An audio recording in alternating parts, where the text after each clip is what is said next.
Corría el año 2017, un año que parecía como cualquier otro hasta que mi curiosidad me arrastró hacia un rumbo del que jamás imaginé necesitar escapar. Había visto a tantos creadores de contenido en YouTube adentrarse en los oscuros confines de la Deep Web, adquiriendo esas famosas cajas de misterio, que no pude resistir la tentación. En esos videos, los influencers abrían cajas llenas de objetos extraños, a veces valiosos, otras veces perturbadores, pero siempre con la promesa de lo inesperado, lo desconocido. Creí que podría ser una experiencia emocionante, algo que me sacara de la rutina diaria, pero no tenía ni la más mínima idea de lo que me esperaba al final de aquella decisión impulsiva. Pasé semanas investigando cómo acceder a la Deep Web. Había escuchado historias sobre los riesgos que acechaban en esas profundidades digitales, pero eso solo avivaba mi interés. La idea de explorar lo prohibido y lo oculto tenía un atractivo imposible de resistir. Finalmente, después de una infinidad de tutoriales y advertencias, logré configurar todo lo necesario para sumergirme en ese submundo digital. Recuerdo la mezcla de ansiedad y emoción cuando finalmente encontré un sitio que ofrecía cajas misteriosas. Había muchas opciones, desde cajas económicas que contenían pequeños artículos de colección hasta las más caras, que sugerían contener auténticos tesoros ocultos. Me decidí por una caja de precio medio. No quería gastar una fortuna, pero tampoco deseaba que me enviaran basura. Pensé que con algo de suerte encontraría algo interesante, algo que, en el peor de los casos, podría revender o guardar como un recuerdo de mi aventura en la Deep Web. Sin embargo, el día que la caja llegó a mi puerta, esa emoción se transformó rápidamente en una sensación de inquietud que en ese momento no pude explicar. La caja estaba envuelta en una gruesa cinta adhesiva negra, sin ninguna etiqueta o señal que indicara su origen. Ese detalle debió haberme alertado, pero estaba tan absorto en mi propia narrativa de explorador digital que lo ignoré. Llevé la caja a mi sala y cerré la puerta cuidadosamente detrás de mí, como si estuviera a punto de abrir un portal hacia otra dimensión. La lámpara de pie en la esquina proyectaba una luz amarillenta sobre la caja, creando sombras largas y distorsionadas que parecían moverse con cada uno de mis movimientos. Al abrir la caja, lo primero que vi fue una bolsa de plástico sellada al vacío, dentro de la cual había algo que no pude identificar de inmediato. Mi corazón comenzó a latir más fuerte mientras sacaba la bolsa y la examinaba bajo la luz. Lo que encontré en su interior fue algo para lo que no estaba preparado. Eran fotografías, pero no cualquier tipo de fotografías. Eran imágenes de un crimen capturadas con una precisión y frialdad que me dejaron paralizado. Las fotos mostraban a una persona, una mujer atada a una silla, con una expresión de terror absoluto en el rostro. Podía ver el miedo en sus ojos, un miedo tan profundo que traspasaba la imagen y me golpeaba directamente en el alma. Cada fotografía mostraba una progresión en la escena, como si quien las tomó estuviera documentando cada momento de aquel acto aterrador. En la última imagen, la mujer ya no estaba con vida. Había algo perturbadoramente meticuloso en cómo la escena había sido dispuesta, casi como si fuera una obra macabra destinada a impresionar a alguien. Sentí un nudo en el estómago, una mezcla de miedo, repulsión y una extraña sensación de culpabilidad. No sé cuánto tiempo me quedé ahí, sentado en el suelo, sosteniendo esas fotos con las manos temblorosas. Mi mente estaba en blanco, incapaz de procesar lo que veía. Sabía que había cometido un grave error. Esa caja no debía estar en mis manos. Esas fotos no debían haber sido vistas por mis ojos. ¿Quién me había enviado esto? ¿Por qué? Y más importante, ¿qué debía hacer ahora? Después de lo que parecieron horas, mi mente comenzó a aclararse lo suficiente para tomar una decisión. No podía simplemente ignorar lo que había visto. Alguien había sido asesinado, y yo tenía las pruebas en mis manos. Decidí que lo correcto era llevar esas fotos a la policía. Aunque el miedo a involucrarme en algo tan oscuro me paralizaba, sabía que podía meterme en problemas, pero dejar esas imágenes sin denunciarlas sería peor. Recuerdo claramente el camino hacia la estación de policía. Cada semáforo en rojo se me hacía una eternidad y cada sombra en la calle parecía una amenaza. Al llegar, me dirigí directamente al mostrador, tratando de mantener la calma mientras explicaba lo que tenía. El oficial de turno me miró con una mezcla de incredulidad y preocupación. Me hizo esperar mientras llamaba a otros agentes, y en cuestión de minutos me encontré sentado en una pequeña sala de interrogatorios con las fotos delante de mí y una serie de preguntas cada vez más incisivas. Querían saber todo: cómo había obtenido las fotos, por qué decidí comprar esa caja, si tenía algún tipo de relación con la víctima. Intenté explicar todo de la forma más clara posible, pero cuanto más hablaba, más sentía que me miraban con desconfianza. Sabía que mi historia sonaba improbable, y me di cuenta de que había puesto en marcha una cadena de eventos que ya no podía controlar. Después de horas de interrogatorio, finalmente me dejaron ir, pero no sin antes advertirme que podría estar en peligro. Cambia todas tus contraseñas, revisa tus dispositivos por posibles hackeos y evita hacer algo así de nuevo, me dijo uno de los oficiales antes de que me permitieran salir. Era un buen consejo, pero yo estaba más preocupado por otra cosa. Había algo en el ambiente, una sensación que me decía que esto no había terminado, que lo que había hecho al abrir esa caja traería consecuencias. Los primeros días después de la visita a la policía fueron relativamente tranquilos, pero no por mucho tiempo. Una semana después, empecé a recibir correos electrónicos de direcciones desconocidas. Al principio los mensajes eran breves, solo unas pocas palabras que parecían advertencias. Sin embargo, a medida que pasaban los días, los correos se volvieron más explícitos y amenazantes. Sabemos quién eres. Sabemos lo que hiciste. Deja de hablar o lo lamentarás. Esas palabras se quedaron grabadas en mi mente, haciéndome cuestionar cada decisión que había tomado hasta ese momento. Luego vinieron los mensajes de texto. No solo tenían mi correo electrónico, sino también mi número de teléfono. Las amenazas se intensificaron. Ya no eran solo advertencias vagas, ahora eran promesas de violencia. Estamos más cerca de lo que piensas. Te estamos observando. Cada vez que recibía uno de esos mensajes, mi corazón se aceleraba y una sensación de paranoia se instalaba en mi mente. ¿Quiénes eran estas personas? ¿Cómo habían conseguido mi información? Y lo más importante, ¿qué planeaban hacerme? Una noche, cerca de la medianoche, sonó mi intercomunicador. El sonido era insistente, como si alguien estuviera desesperado por entrar. Miré por la ventana, pero no vi a nadie. Al principio pensé que era un error. Quizá alguien había presionado el botón equivocado. Pero entonces sonó de nuevo, esta vez con más insistencia. Un sudor frío recorrió mi cuerpo, y un instinto primitivo me indicó que no debía responder. Apagué todas las luces y me quedé inmóvil en la oscuridad, esperando que quien estuviera ahí se marchara. Finalmente el sonido se detuvo, pero no pude dormir en toda la noche, temiendo que alguien estuviera acechando en las sombras. Los días siguientes fueron un auténtico infierno. Cada vez que salía de mi apartamento, sentía que alguien me observaba. Mi paranoia crecía con cada paso que daba. Entonces, un día, encontré algo en mi buzón que confirmó mis peores miedos. Una serie de fotografías, todas de mí, tomadas en diferentes momentos y lugares. Había imágenes mías entrando y saliendo de mi edificio, caminando por la calle, comprando en el supermercado. Alguien me estaba vigilando. Alguien sabía exactamente dónde estaba en todo momento. La situación empeoró cuando comencé a recibir llamadas en las que solo se escuchaba una respiración pesada al otro lado de la línea. La primera vez que sucedió, colgué de inmediato, pero las llamadas continuaron.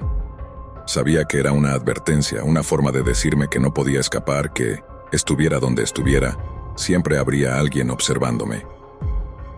Una noche, mientras intentaba conciliar el sueño, escuché un ruido en la puerta de mi apartamento. Al principio pensé que era mi imaginación, pero luego oí el sonido metálico de la cerradura siendo manipulada. Alguien estaba tratando de entrar. Salté de la cama y corrí hacia la puerta, presionando mi peso contra ella mientras gritaba que se fueran. El ruido cesó, pero al mirar por la mirilla, vi claramente las marcas de un intento de forzar la cerradura. Sabía que no podía quedarme ahí. Estaba en peligro real, y era solo cuestión de tiempo antes de que lograran entrar. La desesperación se apoderó de mí.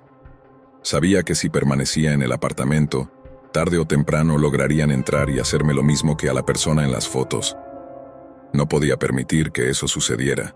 Sentía como si una red invisible se estuviera cerrando lentamente a mi alrededor, y cada paso que daba parecía acercarme más a una trampa mortal. Estaba atrapado en un juego que no comprendía del todo, un juego que había comenzado al abrir esa caja. Pasé esa noche en vela, sumido en una espiral de pensamientos oscuros. El miedo se había convertido en un acompañante constante, una sombra que me seguía a todos lados.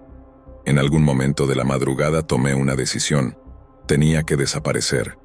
No había otra alternativa.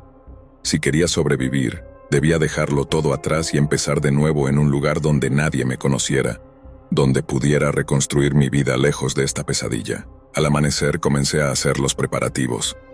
Vendí mis pertenencias, lo poco de valor que tenía, y destruí todo lo que pudiera ser rastreado. Mi teléfono, mi computadora, mis cuentas en redes sociales. Arrojé los dispositivos en un contenedor de basura a varios kilómetros de mi apartamento, asegurándome de no dejar rastro alguno de mi existencia digital. Sentía que cada paso que daba era como cortar un lazo que me unía a mi vida anterior. Con el poco dinero que logré reunir, compré un boleto de avión de solo ida hacia un país lejano, un sitio donde nadie supiera quién era, donde pudiera perderme entre la multitud y dejar atrás a quienes me estaban acechando. No le conté a nadie, ni siquiera a mi familia. No quería correr el riesgo de que alguien descubriera mi paradero. En esos últimos días, antes de partir, viví como un fantasma, evitando cualquier contacto humano, con la constante sensación de que alguien me estaba siguiendo. El día de mi partida fue surrealista. Me despedí de mi apartamento sin mirar atrás, dejando las llaves en el interior y cerrando la puerta con una calma forzada. En el aeropuerto, cada mirada furtiva me parecía una amenaza, cada pasajero una posible conexión con esos que me habían estado vigilando. Cuando finalmente subí al avión y despegamos, sentí una oleada de alivio mezclada con un temor latente que no me dejaba respirar con tranquilidad. Sabía que esto era solo el comienzo de una nueva vida, pero también era consciente de que el pasado podría alcanzarme en cualquier momento. Mi nuevo destino era un lugar desconocido, un país del cual sabía apenas el idioma y algunas costumbres básicas. Al llegar me dirigí a un pequeño pueblo apartado de la capital, un sitio tranquilo y remoto, donde esperaba rehacer mi vida sin ser encontrado.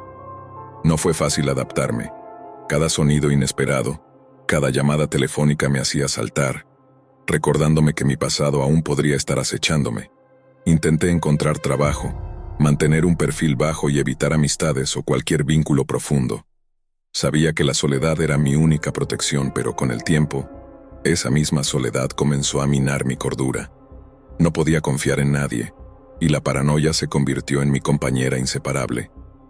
A veces, en plena noche, despertaba con el sonido del intercomunicador resonando en mis oídos, o con las imágenes de las fotos que había hallado en la caja. Esos recuerdos no me dejaban en paz. A pesar de todo, logré mantenerme oculto. Nadie me encontró, al menos no hasta ahora, pero el miedo nunca desapareció del todo. Cada vez que caminaba por las calles de mi nuevo hogar, sentía los ojos invisibles de mis acosadores sobre mí, como si aguardaran el momento exacto para reaparecer. Sabía que no podía relajarme, que la amenaza estaba siempre presente aunque no la viera.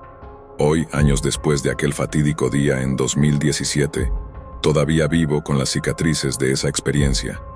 Me he convertido en una sombra de quien fui, un hombre que dejó atrás todo lo que conocía para proteger su vida. No puedo revelar mi ubicación actual, por mi propia seguridad. Solo puedo decir que he intentado reconstruir mi vida, aunque el miedo no se haya ido del todo. La lección que aprendí, a un precio demasiado alto, es simple. Nunca te adentres en la oscuridad con la esperanza de hallar algo emocionante, porque a veces lo que encuentras es un horror imposible de borrar. Un horror que te perseguirá hasta el final de tus días. Si alguna vez piensas en comprar algo en la Deep Web, te lo suplico, no lo hagas. Jamás podrás saber lo que podría estar esperando al otro lado de ese paquete. Yo aprendí esa lección de la peor forma, y ahora estoy pagando el precio de mi curiosidad, escondido, huyendo y sin poder mirar hacia atrás. Soy Lucía y esta es mi historia. Tengo una hermana llamada Sofía, y siempre hemos sido niñas muy activas desde pequeñas. Participábamos frecuentemente en deportes. Durante la secundaria, mi hermana Sofía llegó a ser gimnasta profesional. No es necesario decir que tiene una constitución fuerte, y es lo suficientemente competitiva como para superar a muchos adultos. El año pasado, solicité ingreso en la misma universidad donde ahora Sofía es una estudiante de último año. Nuestro padre falleció cuando éramos bastante pequeñas, y fuimos criadas por nuestros abuelos y nuestra madre. Sofía y yo siempre hemos sido aventureras. Todavía recuerdo que cuando yo tenía solo 5 años, e Irina tenía 7, solíamos explorar solas. Una noche nos adentramos en un bosque, y un perro salvaje empezó a perseguirme. En lugar de asustarse y huir, Sofía y yo logramos espantarlo lanzándole piedras. Siempre hemos sido un buen equipo, pero hay veces que demasiada curiosidad puede traer problemas serios. Este es justamente el tipo de experiencia que nos enseñó una lección inolvidable.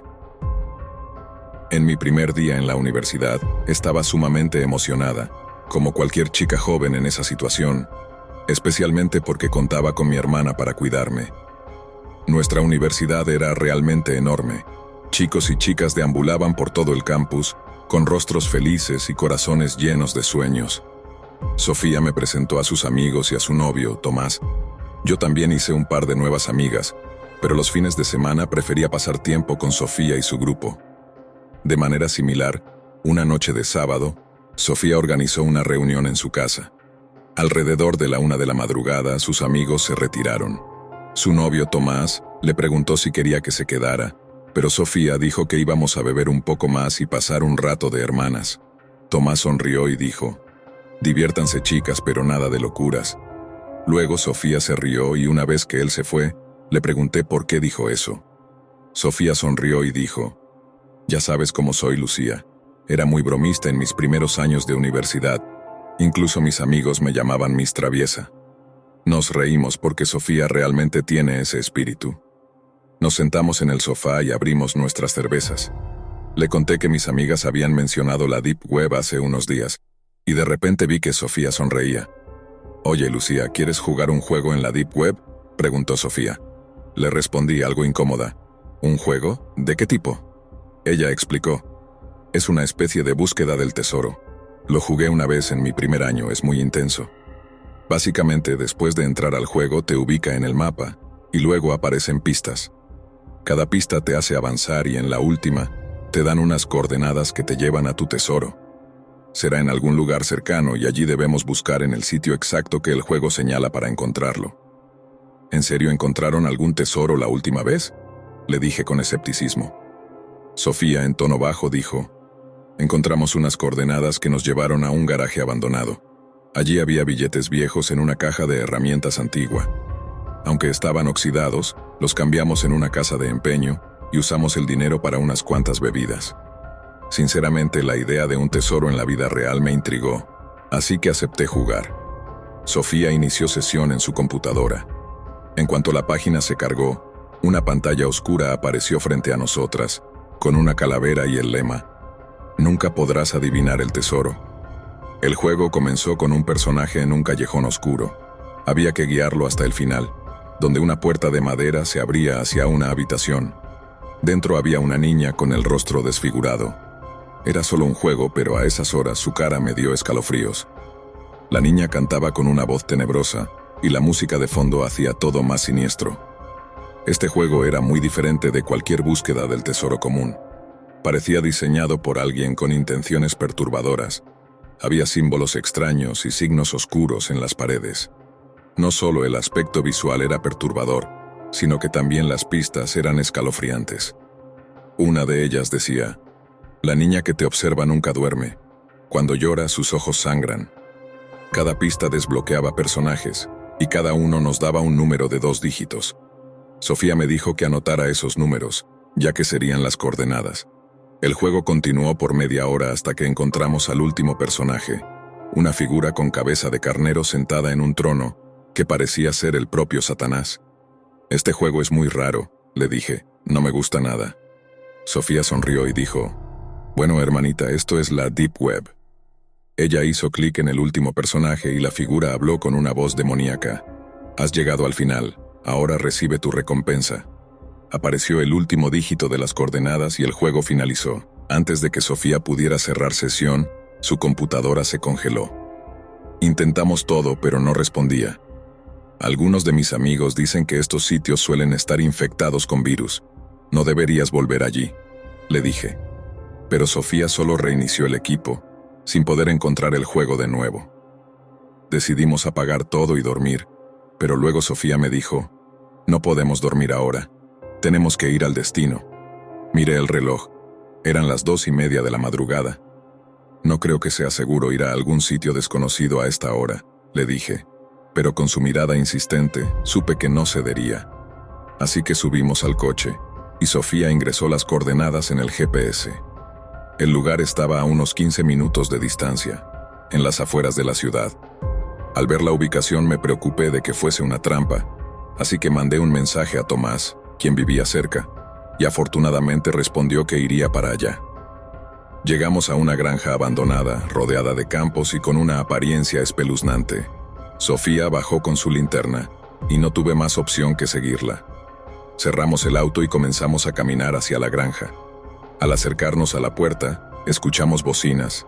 Era Tomás, que se bajó con una expresión enojada. Sofía, basta de bromas, vámonos a casa. Pero Sofía insistió, solo quiero revisar esto. Dicen que hay algo enterrado aquí. Entramos y descubrimos que la granja había sido consumida por un incendio. Tomás decía que no había nada, pero Sofía insistió en que el lugar coincidía con las coordenadas. Tomás tomó una barra de hierro y comenzó a cavar, hasta que golpeó una bolsa de basura negra. Al abrirla, Sofía gritó y cayó desmayada. Dentro había un cuchillo ensangrentado y ropa con manchas de sangre.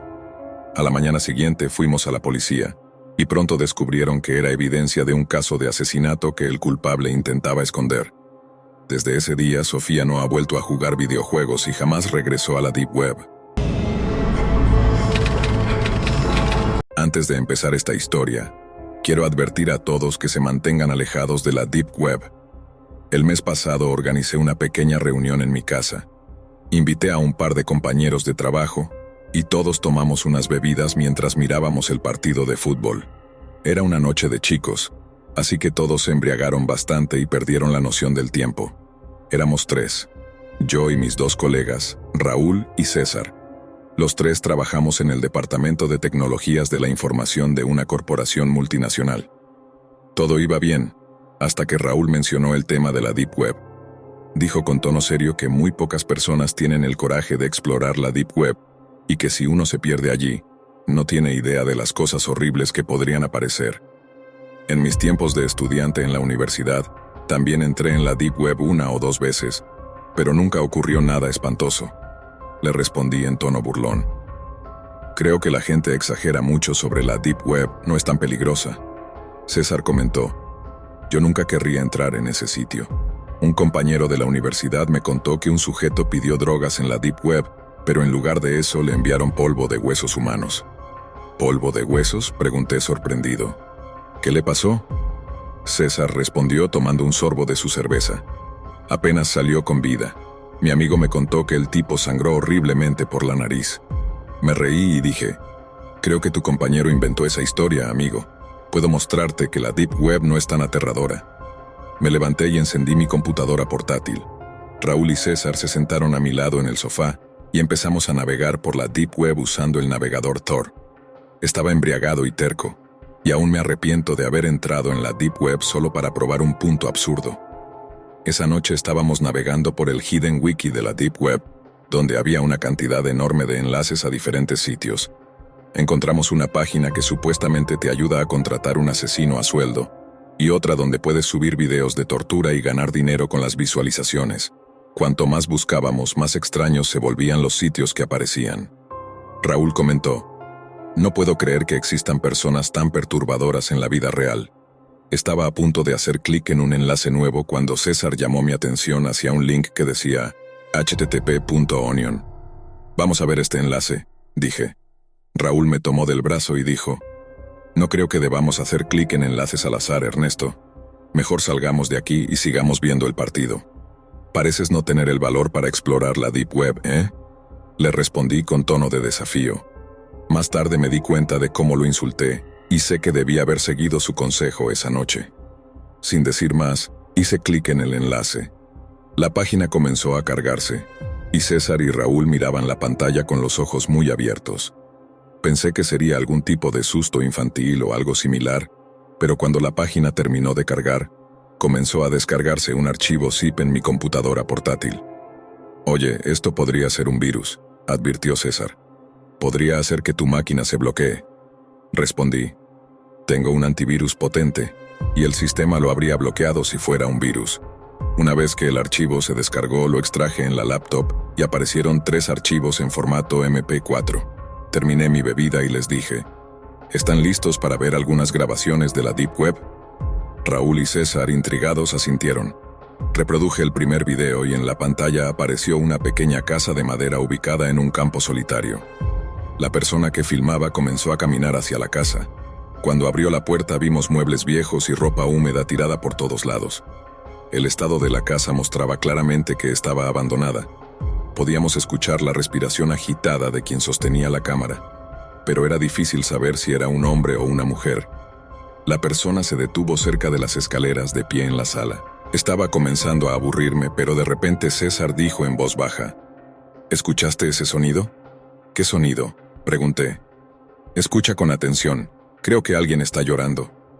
Inmediatamente subí el volumen y noté que César tenía razón. Se oía el sollozo de un hombre que parecía estar sufriendo enormemente. La cámara comenzó a subir las escaleras. Nuestros corazones latían con más rapidez. Justo cuando la persona con la cámara llegó al piso superior, el video terminó. Sin dudarlo, reproduje el segundo video que comenzó mostrando un pasillo frente a la cámara. Esta vez, el llanto se escuchaba más claro. La cámara avanzó por el pasillo y se detuvo cerca de una puerta. Creo que hay alguien dentro de la habitación, dijo Raúl. César murmuró. Miremos en silencio. La persona detrás de la cámara fue a abrir el pomo de la puerta y vimos una mano pálida y delgada, con muchos anillos en los dedos, luciendo un esmalte de uñas rojo que hacía que la mano pareciera aún más escalofriante. Nos dimos cuenta de que era una mujer, probablemente en sus 40 años, quien grababa el video. Al girar el pomo de la puerta presenciamos una escena aterradora. Un hombre mayor estaba atado a una silla en el centro de la habitación. Era el mismo hombre que lloraba en la primera grabación. Al ver a la mujer con la cámara, comenzó a llorar aún más fuerte. La expresión de terror en su rostro hacía que todo pareciera tan real. El hombre suplicó entre sollozos y jadeos. «Por favor, Laura, déjame ir. ¿Por qué me haces esto? No me lastimes, por favor». Escuchamos a la mujer reír de forma perturbadora, disfrutando claramente del sufrimiento del hombre. Colocó la cámara en un soporte, que ahora estaba fija y enfocando al hombre atado. César, con tono de pánico, exclamó, «¿Esto es real?». Yo estaba confundido y no esperaba algo así. Después de unos momentos, la mujer saltó frente a la cámara desde el lado izquierdo de la pantalla, lo que casi nos hizo saltar del susto. Comenzó a reír como una maníaca mientras miraba la cámara con una expresión espeluznante. Raúl incluso comentó, «Siento que puede vernos. ¿Qué demonios es esto?». La mujer levantó lentamente su mano y se llevó el dedo a los labios, indicando que guardáramos silencio. César, aterrorizado, murmuró, «Esta mujer está completamente loca». Luego la mujer tomó algo del suelo y se acercó al hombre atado. Él empezó a entrar en pánico. «No, Laura, no puedes hacerme esto. Soy tu esposo, Laura, por favor», gritó el hombre mientras la mujer, sonriendo malévolamente, levantaba una motosierra. Ella volvió a mirar a la cámara, haciendo el mismo gesto de silencio, mientras el hombre lloraba desconsoladamente. En ese momento el video se cortó. Nos quedamos en silencio mirando la pantalla de la laptop que mostraba el tercer archivo de video. Estaba temblando. Raúl respiraba agitadamente y César, en voz quebrada, dijo, «¿Debemos ver el último video?». Raúl se levantó y dijo, «Te dije que no continuáramos, Ernesto». Respiré hondo y con el rostro cubierto de sudor, reproduje el tercer video. Lo que vimos nos dejó marcados de por vida. El hombre ya no estaba en la silla. La pared detrás de él estaba cubierta de sangre. La mujer se acercó a la cámara desde un costado, sosteniendo algo en su mano. De pronto levantó la cabeza ensangrentada de su esposo decapitado y comenzó a reír histéricamente, acercándose a la cámara y susurrando, «Guarda silencio». Todos nos quedamos en vela esa noche. César tuvo un colapso nervioso y fue hospitalizado. Llevamos los videos a la policía, que está investigando el caso, buscando a una mujer llamada Laura que, aparentemente, asesinó a su esposo y subió la grabación a la Deep Web. Esta experiencia real en mi vida puede ser bastante perturbadora para muchos espectadores. Incluso ahora, sigo profundamente afectado por el impacto de este incidente, al punto de apenas poder dormir por las noches. Me gustaría mantener mi identidad en secreto. Por lo tanto, para efectos de esta historia, pueden llamarme Sam. Desde pequeño fui distinto a otros chicos de mi edad. Aún recuerdo la primera vez que fui testigo de la muerte. Estaba jugando en el patio trasero de casa cuando una paloma se rompió el cuello y cayó justo frente a mi camión de juguete. No sé por qué, pero una extraña emoción me invadió ese día. En lugar de pedir ayuda, aplasté a la paloma agonizante con el camión. El ave aleteó mientras la sangre manaba de su cabeza destruida. A medida que crecí, este interés por ver la sangre fluir también aumentó. A veces solía morderme los labios solo para saborear algunas gotas de sangre. No voy a negar que me gusta el sabor salado de la sangre, incluso más que cualquier postre. Cuando tenía 12 años, mi madre fue a visitar a mi abuela y me quedé solo en casa. Nuestra vecina, la señora Wilkes, vino a prepararme algo de comida. Esa noche, mientras cortaba carne, se cortó accidentalmente un dedo con el afilado cuchillo de cocina. Fue al baño a tratar la herida y me pidió que limpiara el cuchillo, ya que tenía gotas de su sangre. Tan pronto como desapareció de mi vista, pasé la lengua por el cuchillo y probé su sangre. No voy a mentir, me supo increíble. Con el tiempo, comprendí que tenía una fantasía muy inusual, algo que, en otras palabras, podría compararse con el canibalismo. No importa cuántos tipos de carne haya probado en mi vida, nada supera el sabor de la carne y la sangre humana. Con el paso de los días, esta peculiar obsesión empezó a provocarme ansiedad. Buscaba una forma de hacer realidad la idea de probar carne humana verdadera. Deben entender que no soy un asesino. Nunca he tenido la intención de lastimar a alguien deliberadamente. Sin embargo, tampoco podía controlar esta fantasía secreta. Estaba pasando por un momento difícil cuando mi padre falleció de un infarto, lo que llevó a nuestra familia al colapso. Estuvo hospitalizado durante mucho tiempo, y el día de su muerte, mientras mi madre y mis abuelos hablaban con los médicos y resolvían los pagos, me escabullí hacia la morgue. Vi cuerpos frescos ahí.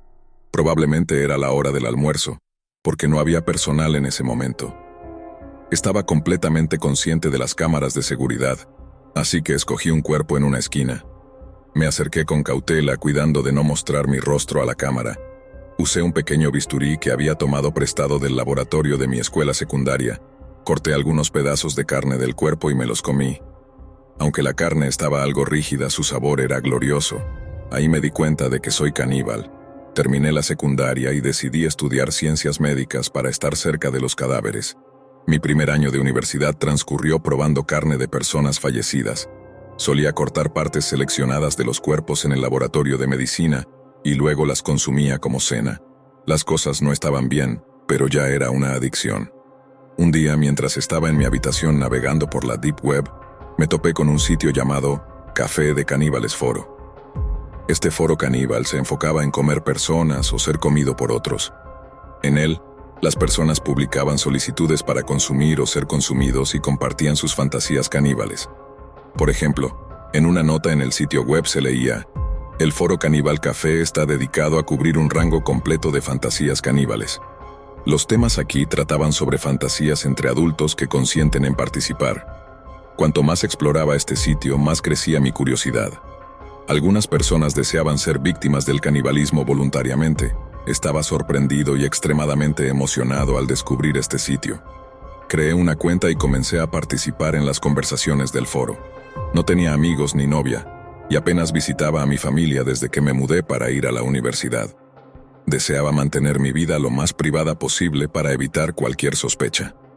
Todas las noches, después de volver de la universidad, mi rutina consistía en sentarme frente a la computadora y explorar el foro Caníbal Café. La gente publicaba anuncios expresando su deseo de ser consumidos y probados por otros. Para mí, era como tener un sitio de compras personalizado. Reflexioné mucho y decidí publicar un anuncio yo mismo. Como ya mencioné, no soy un asesino. Solo deseaba un voluntario para hacer realidad mi fantasía. La gente comentaba sobre el sabor de la carne humana, cómo cortar un cuerpo en partes perfectas, qué recetas seguir para ciertas partes y cosas similares. Escribí un anuncio que decía: "Busco una víctima voluntaria para colaborar con algunas de mis recetas. Candidatos interesados, envíenme un correo". Todas las noches al llegar a casa revisaba la página para ver si alguien había respondido a mi mensaje. Pasaron semanas sin que nada sucediera. Casi perdí el interés en el foro. Empecé a dudar de todo, pensando que quizás era un engaño. Una parte de mí insistía en que nada de esto era real, que las personas que se proclamaban caníbales en la Deep Web no eran criminales en la vida real. Esto probablemente era solo una broma para asustar a los curiosos. Estuve a punto de borrar mi cuenta y seguir adelante con mi terrible secreto. Finalmente recibí una respuesta en mi anuncio. Era una noche lluviosa de sábado. Había alquilado un apartamento para vivir solo y trabajaba como pasante en una farmacia para ganar algo de dinero extra. Como no tenía vida social, mis gastos eran mínimos en comparación con otros chicos y chicas de la universidad. Esa noche llegué a casa completamente empapado. Corrí directo a mi habitación y encendí la computadora, como hacía todos los días. Inicié sesión en el sitio y luego fui a ducharme. Mientras me refrescaba, el sonido de las notificaciones seguía llegando desde la computadora. A los 7 minutos regresé a mi asiento y vi 2 notificaciones. La primera era un comentario en mi anuncio. Al abrirlo encontré una respuesta que decía: «Hola, soy una mujer de 42 años. Me gustaría comunicarme contigo más en detalle. Por favor, acepta mi solicitud de chat». La siguiente notificación era una solicitud de amistad de un perfil llamado Bloodlust. Sabía que ese no era su verdadero nombre, pero igual acepté. Independientemente de su edad, me sentía ansioso por hablar con ella, pues solo estaba interesado en probar carne de una persona voluntaria. Al comenzar a chatear, sus palabras me resultaron fascinantes. Bloodlust me decía que también tenía una atracción inusual hacia el acto de canibalismo y estaba buscando la oportunidad de participar en una experiencia real. Al encontrar mi anuncio, sintió que esta podría ser su ocasión. Le pregunté: «Muchas personas han publicado anuncios antes que yo. ¿Por qué te llamó la atención el mío?». Respondió que era nueva en el sitio y que sus fantasías eran algo diferentes a las de los demás. Quería que cortara capas de su piel con lentitud y probara su sangre, pero sin violencia ni tortura en el proceso. Desde ese momento, supe que sería la combinación ideal. Le propuse que sería excelente encontrarnos para llevar la idea a la realidad. Ella estuvo de acuerdo, pero mencionó que preferiría que conversáramos unos días más para conocernos mejor antes de dar el paso. No tuve inconveniente con eso, así que comenzamos a hablar regularmente en el foro. Incluso publiqué algunas de mis recetas utilizando las partes de cadáveres que había recolectado para cumplir mi fantasía. Con el tiempo, Bloodlust y yo nos volvimos bastante cercanos, pero nunca compartimos detalles personales. Hicimos un pacto de que, después de probar la sangre del otro una vez, cortaríamos cualquier contacto y seguiríamos adelante, dejando la puerta abierta a otros posibles candidatos. Así, después de esperar 2 meses, finalmente llegó el día en que nos encontraríamos en persona. Decidimos reunirnos en un lugar completamente neutral. No le di mi dirección y ella tampoco me dio la suya. Elegimos una cafetería al azar para vernos a las 7 en punto de la tarde. No la había visto antes, ni ella a mí, así que sería una experiencia muy peculiar para ambos. Para resolver el tema de la identificación, le envié un mensaje preguntándole: «¿Cómo me reconocerás?». Bloodlust respondió: «Me ataré una bufanda roja en la mano y tú haz lo mismo». De camino a casa desde la universidad, compré una bufanda roja en una tienda de ropa. Apenas pude dormir esa noche. Estaba tan emocionado de conocer a esta mujer y llevar mi fantasía a la realidad. La cafetería estaba a 20 minutos de mi apartamento. Me preparé, tomé las llaves del coche y dejé un mensaje en el foro del Cannibal Café para avisarle a Bloodlust que ya iba en camino. Ella también respondió que llegaría a tiempo, como habíamos acordado. Esa noche manejé rápido y llegué antes de lo previsto. Al revisar mi reloj vi que eran las 6:50. Aún tenía 10 minutos de espera. Reservé una mesa para nosotros y comencé a esperar. En un momento, me levanté para ir al baño, llevando la bufanda en la mano. Al salir empecé a atarme la bufanda cuando mis ojos se dirigieron hacia la entrada y vi a una mujer con una bufanda roja en la mano, cerrando la puerta de la cafetería después de entrar. Ella estaba de espaldas, pero no tenía ninguna duda de que era Bloodlust, porque no había nadie más con una bufanda roja en el lugar. Miré el reloj. Eran las 7 en punto. Me disponía a caminar hacia ella cuando se giró hacia mí, y en ese instante mi mundo se desplomó. Tenía razón en sospechar que su nombre no era Bloodlust porque lo conocía, y no solo eso, conocía a esa mujer muy bien. La persona con la que había estado fantaseando durante los últimos 2 meses en la Deep Web era mi propia madre. Sí, mi mamá estaba ahí de pie, en la puerta de la cafetería, mirándome fijamente. Ambos estábamos petrificados como estatuas, con las bufandas rojas atadas en las manos. No podía procesar lo que ella me había contado durante esos meses. Ella era como yo, o tal vez yo era como ella. Mi cabeza estaba a punto de explotar. No tenía la menor idea de qué hacer. Mi madre permaneció ahí, inmóvil, sin expresión alguna durante unos segundos, y luego salió de la cafetería rápidamente como un rayo. Han pasado ya 4 años desde aquel día, y no he vuelto a verla ni a hablar con ella. Mis abuelos no tienen idea de esto, y creo que ni siquiera sé dónde está mi madre ahora. La última vez que mi abuela me llamó, me comentó que mi madre había aceptado un trabajo en el Reino Unido y se había marchado del país. Me preguntó si sabía por qué ella había tomado esa decisión repentina, y naturalmente no supe qué responderle. Desde entonces eliminé mi cuenta del foro Cannibal Café y no he vuelto a visitar la Deep Web. Ahora estoy intentando adoptar el veganismo, aunque, sinceramente, no sé si algún día podré enfrentarme de nuevo a mi propia madre. Descargué Snapchat de la Deep Web. Sí, eso es lo que hice. Pero antes de empezar la historia, quiero saludar a mis compañeros, a quienes realmente les gusta este canal. Sé que el título puede sonar gracioso para algunos y absurdo para otros, pero por favor escuchen lo que tengo que contar. Arriesgué mi vida por lo que hice.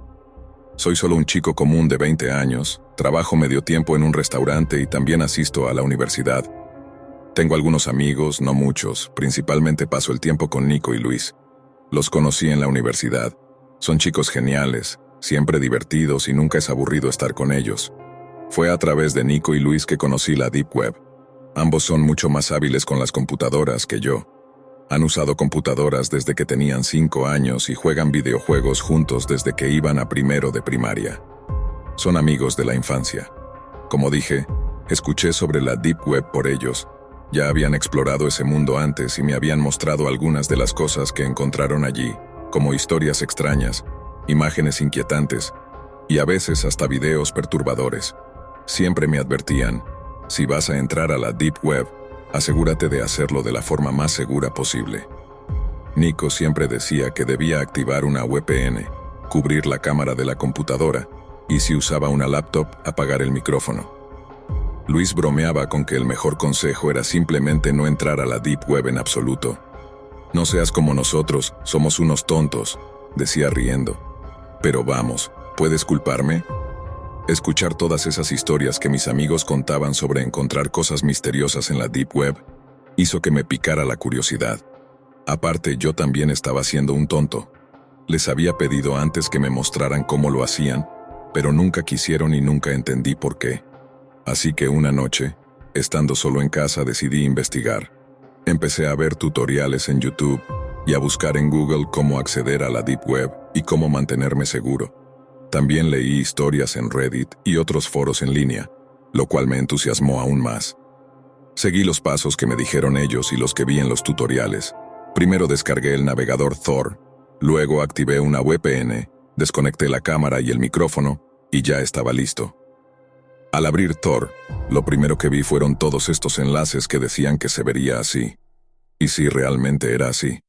Una lista de enlaces. Empecé a hacer clic en enlace tras enlace. Incluso probé escribir cosas al azar en la barra de búsqueda, tecleando letras y números sin mirar el teclado. A veces aparecían textos extraños, otras veces no aparecía nada. Luego me topé con un sitio sobre contratar personas para hacer cosas turbias como acosar, espiar y demás. Obviamente no quería involucrarme en nada de eso, así que pasé al siguiente enlace. Seguía explorando sin rumbo hasta que encontré algo curioso. Una aplicación. Tenía el logo amarillo de Snapchat con el fantasma blanco que todos conocemos, pero era de la Deep Web. No parecía algo particularmente peligroso, así que decidí probarla. Había instrucciones para instalarla, y eso hice. Mirando hacia atrás, ahora sé que fue una idea muy tonta. Quiero decir, descargar aplicaciones de la Deep Web de las que no sabes nada puede ser muy arriesgado. Podrían ser cualquier cosa, como malware o spyware. Pero en ese momento no estaba pensando claramente. Primero la descargué en mi computadora y luego la transferí a mi teléfono. Sí, funcionaba igual que Snapchat en el teléfono, así que la instalé también allí. Después de crear el perfil con un nombre y correo falso, y usando un número temporal que compré en un sitio web común, finalmente estaba dentro.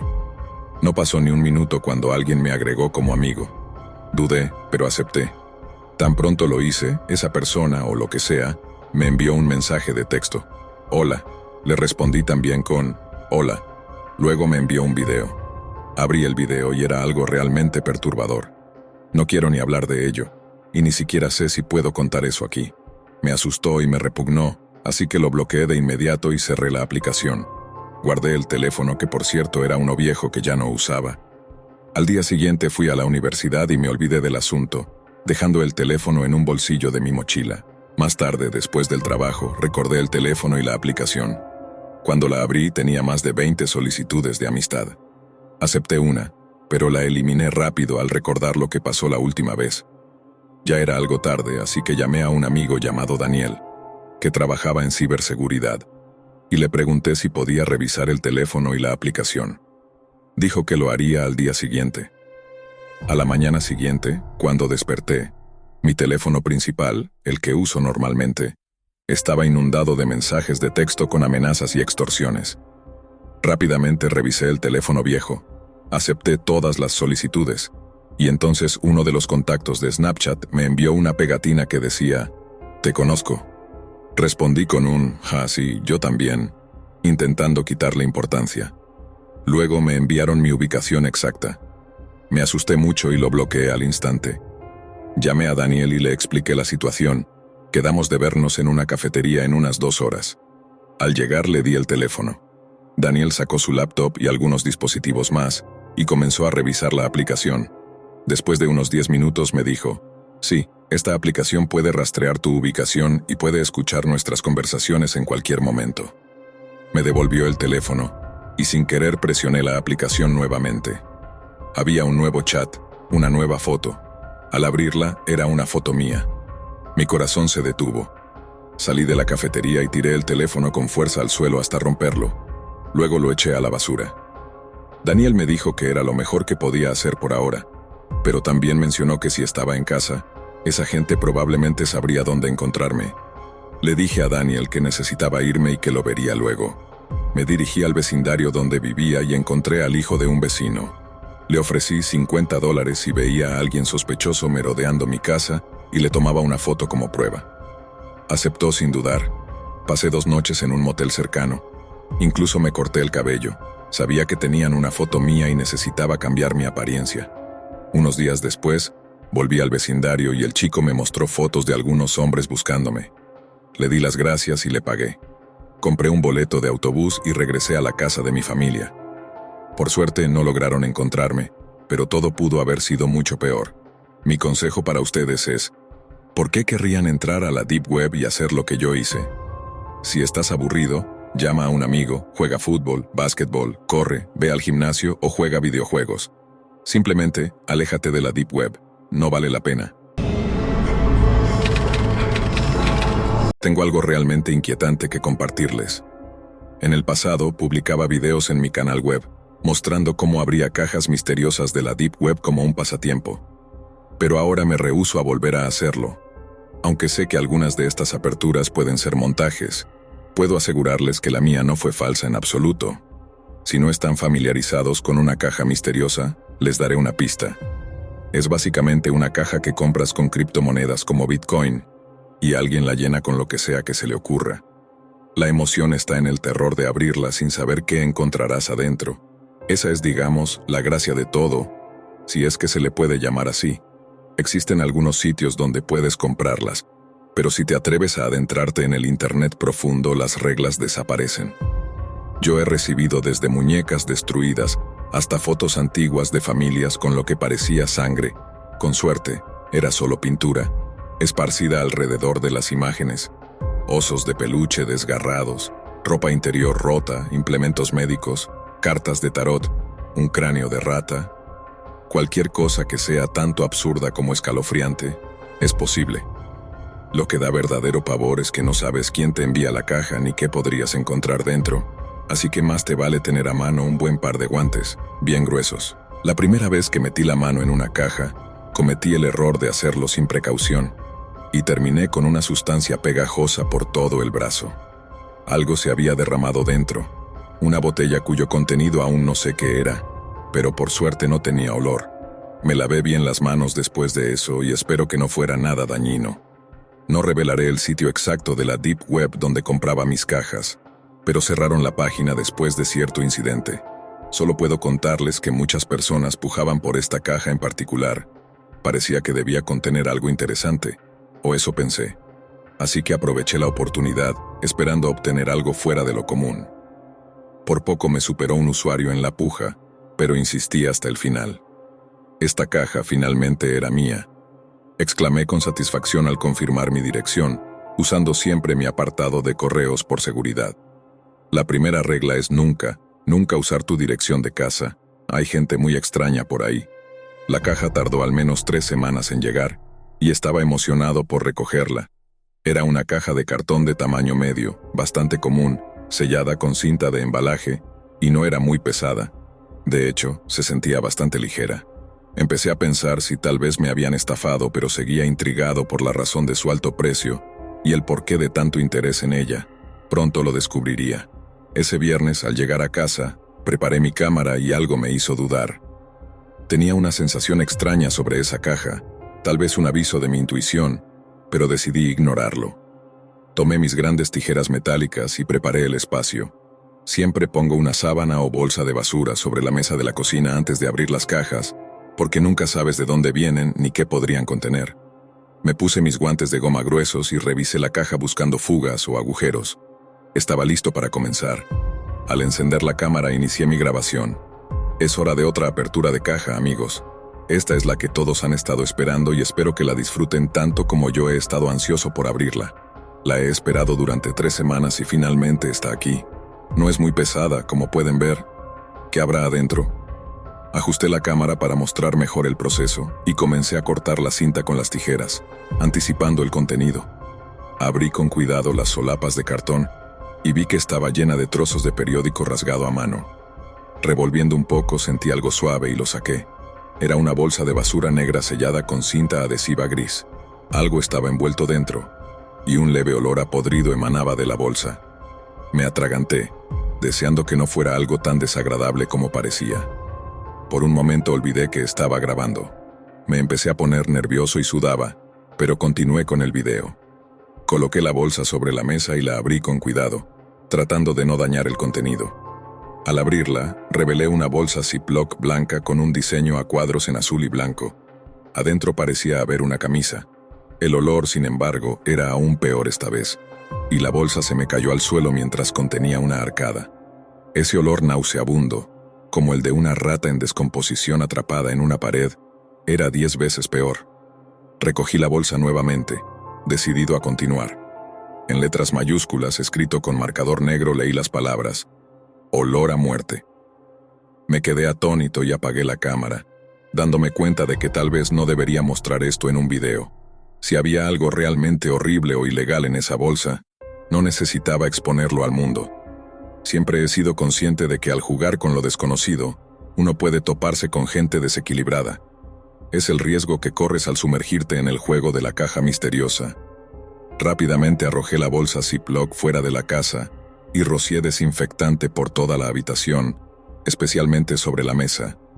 Intentaba no perder la compostura, recordando las cajas que había recibido en los últimos meses. Ninguna había olido así. Finalmente decidí armarme de valor y salí para abrir la bolsa. Quería saber si había algo más en esa bolsa, además de una simple camisa. Me acerqué, conteniendo la respiración, y al abrirla saqué la camisa. Cayó al suelo, manchada con lo que parecían ser fluidos, quizás corporales. Tratando de apartarme lo más posible de la camisa, noté que en el bolsillo había algo que parecía ser una cinta de casete envuelta en plástico. La agarré con los guantes y di un paso atrás. Abrí el envoltorio de la cinta, aunque tocarla era lo último que quería hacer. Con el mismo marcador estaba escrito «Mi amigo». Llevé la cinta al garaje y encontré mi viejo reproductor de casetes esperando que aún funcionara. Usualmente escucho la radio con él mientras trabajo en mis proyectos. Puse la cinta y presioné play. Tras un ligero sonido, una voz masculina con un leve acento sureño comenzó a hablar. Espero que estés disfrutando tu caja misteriosa. Esta fue algo especial y estoy feliz de compartirla contigo. Verás, un vagabundo murió en el bosque cerca de mi casa. La voz relató una historia macabra, y yo, horrorizado, apagué la cinta y llamé a un amigo. Él, tras escuchar parte de la grabación, llamó a un conocido en la policía local.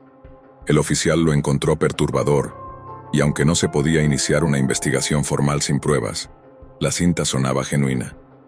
No mucho después, el sitio web donde compraba estas cajas fue cerrado.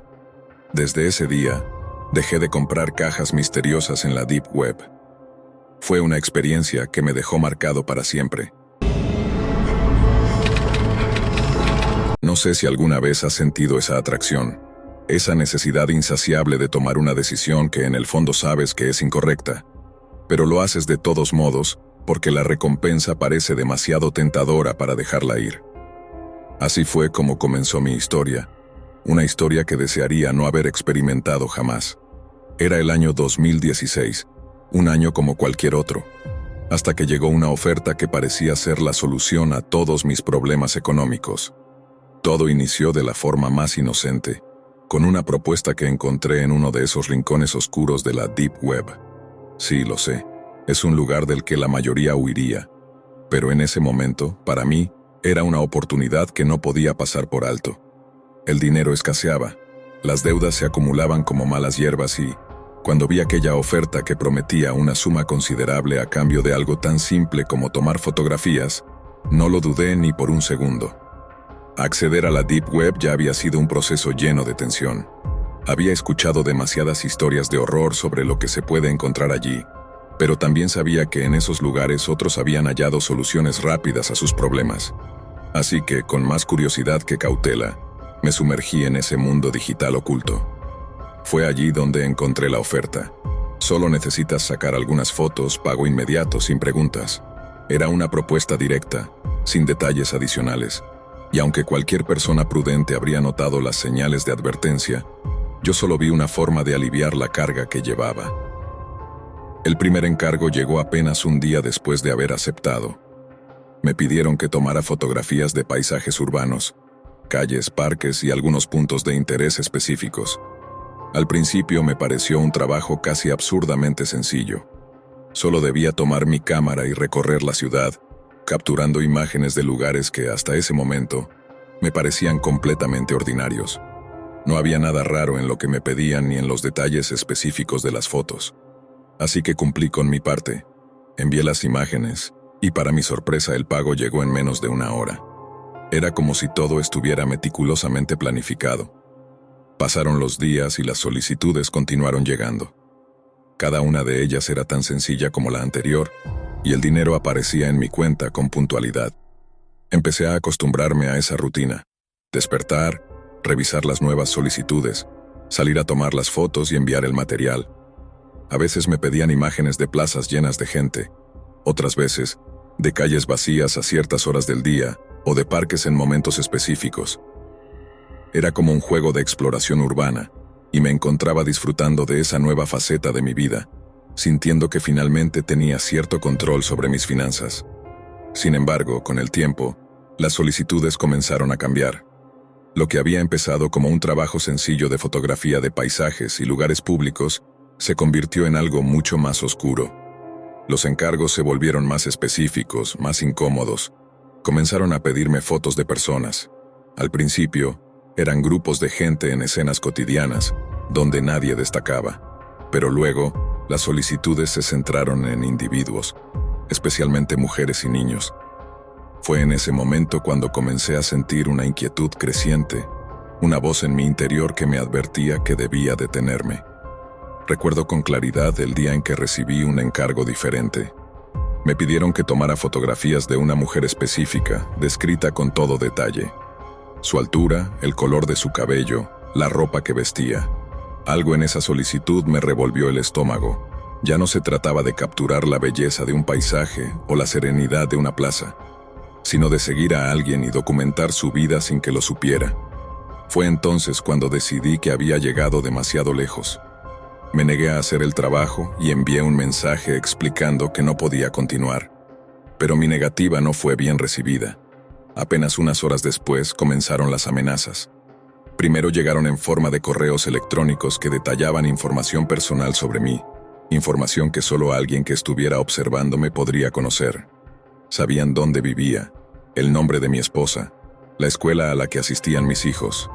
Era como si una mano invisible hubiera estado tomando nota de mi vida desde el primer día. Lo siguiente que recibí fue una foto de mi casa, tomada desde un ángulo que solo alguien que estuviera afuera en ese momento podría haber capturado. Sentí que mi mundo se tambaleaba. El miedo que sentí en ese instante es indescriptible. Saber que alguien estaba observando cada uno de mis movimientos, que conocían cada detalle de mi vida, fue como una sombra que se cernía sobre mí. Intenté cortar todo contacto, dejar de responder a los mensajes, pero eso solo empeoró las cosas. Las amenazas se intensificaron. Me enviaron una foto de mi hijo menor jugando en el patio, y en ese momento, supe que no tenía otra opción que cumplir con lo que me pedían. La siguiente solicitud fue aún peor que las anteriores. Me indicaron que fuera a un parque específico, a una hora determinada, y que tomara fotos de una niña en particular. No me dieron más detalles, solo una descripción vaga. Mi corazón latía con fuerza mientras leía el encargo sabiendo que no podía negarme. Las imágenes de mi familia que me habían enviado eran una advertencia clara de lo que podían hacer si no cumplía. El miedo me consumía, pero el instinto de proteger a mi familia era más fuerte. Cuando llegué al parque sentí que estaba entrando en un lugar maldito. Todo parecía normal, pero sabía que nada volvería a serlo. Busqué a la niña siguiendo la descripción que me habían dado, y cuando la vi, el mundo se detuvo. Era una niña pequeña, no mayor de 6 años, con una sonrisa radiante mientras jugaba en el columpio. Mi cámara se sentía pesada en mis manos, como si supiera el peso de lo que estaba a punto de hacer. Aún así, comencé a tomar las fotos una tras otra mientras la culpa me consumía. Cada clic era como una daga que se hundía en mi conciencia. Esa noche, no pude dormir. Me quedé despierto, repasando cada decisión que me había llevado a ese punto. Sabía que había cruzado una línea de la que no podía regresar, y el remordimiento me aplastaba. Intenté consolarme pensando que tal vez todo acabaría ahí, que solo querían las fotos por alguna razón que yo no comprendía. Pero la realidad no tardó en golpearme. 2 meses después vi la noticia en el periódico local: niña desaparecida en el Parque Central. No necesitaba leer más para saber que era la misma niña a la que había fotografiado. Sentí que el suelo se desmoronaba bajo mis pies. Una sensación de pánico se apoderó de mí. Traté de convencerme de que no era mi culpa, que no tenía control sobre lo que había sucedido, pero no pude. Sabía que, de alguna manera, había sido cómplice de algo terrible. Decidí hacer algo, lo que fuera necesario para enmendar mi error. De forma anónima, envié las fotos que había tomado a la policía, con la esperanza de que eso ayudara a encontrarla. Pero el tiempo pasó y la niña nunca apareció. Las autoridades no lograron dar con su paradero, y cada día que pasaba me hundía más en el abismo de la culpa. Desde entonces vivo con este secreto, uno que nunca he compartido con nadie, hasta hoy. Me mudé, cambié mi vida, pero no puedo escapar de lo que hice. A veces me despierto en medio de la noche, sudando frío, con la sensación de que alguien me observa, esperando el momento adecuado para atraparme en su red. Mi esposa ha notado que algo no está bien, pero no puedo contarle la verdad. ¿Cómo podría explicarle que, por mi culpa, una niña desapareció? A veces pienso en confesarme con la policía, pero sé que eso no cambiaría nada. La niña seguiría desaparecida y mi confesión solo pondría a mi familia en peligro. Así que guardo este secreto y trato de seguir adelante, día a día, con el peso de la culpa sobre mis hombros. Si alguna vez te encuentras en una situación similar, si alguna vez te ofrecen algo que parece demasiado bueno para ser cierto, piénsalo 2 veces. Pregúntate a qué costo estás dispuesto a aceptar esa oferta, porque a veces las consecuencias no solo te afectan a ti, sino también a aquellos que amas. Yo aprendí esa lección de la peor forma posible. Ahora vivo con el miedo constante de que alguien más también lo pague.